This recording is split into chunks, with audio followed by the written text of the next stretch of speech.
Assalamualaikum warahmatullahi wabarakatuh. Yang mulia Majelis Hakim Mahkamah Konstitusi. Sebelum saya memulai kajian ilmiah saya perlu menyampaikan sedikit pengalaman saya. Satu kali dalam 1 bulan, saya datang ke Bontang untuk satu pekerjaan. Di sana hanya ada satu hotel berbintang, kebetulan namanya Hotel Bintang Sintuk. Kalau malam dan pagi hari, banyak di lobi itu orang-orang asing. Dari Amerika Serikat, dari Swiss, dari Norwegia, dari Swedia, dan banyak lagi. Saya pikir sesungguhnya banyak juga orang-orang asing yang bekerja di Indonesia. Tetapi kita hampir tidak pernah mendengar masalah-masalah orang Amerika yang kerja di Indonesia, masalah-masalah orang Inggris yang kerja di dan seterusnya. Tetapi yang hampir kita dengar, sering kita dengar adalah pekerja Indonesia di luar negeri yang mengalami sejumlah masalah. Yang pertama, kajian terhadap Undang-Undang Nomor 18 Tahun 2017. Kira-kira pertengahan tahun 90-an, Fakultas Hukum Brawijaya mengusulkan satu istilah, jangan menggunakan istilah pekerja migran Indonesia. Karena logikanya begini, kalau saya sekarang berdiri di sini, pertanyaannya siapakah yang disebut pekerja migran? Menurut saya, pekerja migran itu harus orang Amerika yang kerja di Indonesia, orang Inggris yang kerja di Indonesia, dan seterusnya. Bukan orang Indonesia yang kerja di Malaysia.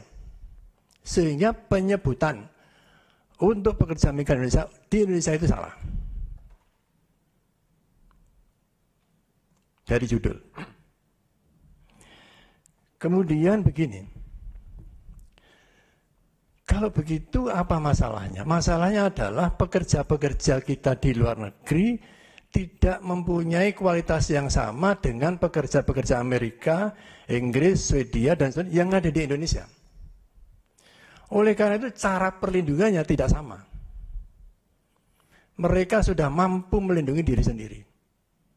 Sehingga tidak ada undang-undang seperti ini di Amerika, tidak ada. Tidak di Inggris, juga tidak ada. Nah, kesimpulannya perlu perlindungan. Betul. Tapi cara melindunginya dengan uang salah. Karena persoalannya bukan uang. Tadi sampaikan rekan saya, Dr. Hadi bukan uang. Sentral masalah bukan terdapat di uang. Jangankan dinaikkan dari 500 ke 1,5 miliar. Bikin 10 kali, tidak selesai masalah. Karena bukan itu masalahnya. Jadi ini menembak sesuatu yang tidak kena sasarannya. Salah. Kemudian begini, kalau negara belum mampu sepenuhnya menyediakan lapangan kerja, maka harus jangan merepotkan pihak manapun yang ingin membantu orang yang akan bekerja. Dalamnya adalah P3MI. Jangan menempatkan mereka seperti musuh. Mereka itu pelaku bisnis yang ingin membantu orang yang ingin mencari pekerjaan di luar negeri. Bukan musuh yang dibebani dengan sejumlah kewajiban. Sehingga angka 5 miliar untuk modal disetor dan 1,5 untuk perizinan ini tidak betul. Tidak menuju pada sasarannya. Sebab begini, pelaku bisnis yang melawan hukum itu diminimalkan menjadi one prestasi. Lah ini pelaku bisnis yang tidak ngapa-ngapain, bahasa orang-orang Jawa, tidak ngapa-ngapain, ditembak dengan 10 tahun penjara. Lah ini mohon maaf, apa-apaan? Perbuatannya apa? Kok ada orang ditembak dengan 10? Mencuri saja paling 5 tahun. Menipu saja paling 4 tahun. Loh, ini ada pasal yang dalam bahasa gegirisi untuk pelaku bisnis. Sehingga ini tidak tepat. Jadi menyelesaikan masalah yang membaca jumlah masalah. Sesungguhnya kalau siklusnya diikuti, kalau sekarang ada undang-undang kan tidak besok terjadi perubahan serta-merta. Kalau diikuti, sekarang banyak pekerja Indonesia di luar negeri. Bagus.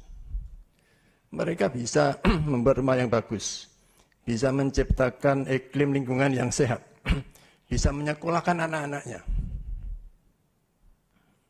Sekian puluh tahun lagi, harapannya pekerja Indonesia di luar negeri itu seperti orang Amerika kerja di Indonesia. Tidak usah undang-undang seperti ini. Mereka sudah mampu melindungi dirinya sendiri.